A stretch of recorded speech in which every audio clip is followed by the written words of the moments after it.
So in my case, I had some nice brands on my resume. So that was not an issue for me. Maybe you don't have a great brand name, but you have a great title, right? So you might leverage that. But the issue for me was that I've never held a big title. When I asked a few people, hey, I'm thinking of doing this advising thing. What should I do?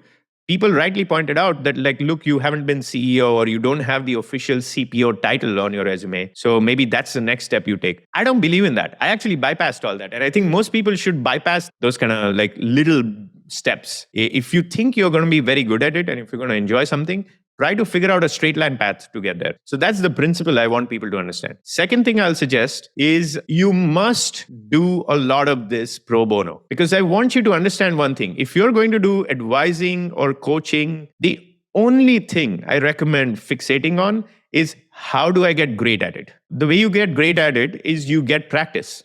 You're not going to get the practice unless there are people who can try it out with you in an easy way. So if you quote like, oh, here's my $2,000 an hour rate for advising, you're going to get exactly 0 clients, right? Because in these alternative careers, the power law is quite extreme, where the top 10 and top 20% of the people are able to get a large percentage, it might be as high as 90% of the actual monetizable value. So now if you want to monetize this thing, your main challenge is not marketing or pricing or what should your website look like. Your main challenge is how do you get into this top 10, top 20% bucket? An average executive coach will monetize to exactly 0. I would not have been able to create such a powerful course that impacted so many people if I had not just picked up the phone when somebody called me and said, Shreyas, I need career advice, right? As a result of doing all of that pro bono, I ended up talking to close to 1,000 people. So I got a view that nobody else has, which is like, how do careers work and what kinds of mistakes people make? How do people grow in their career, et cetera, et cetera.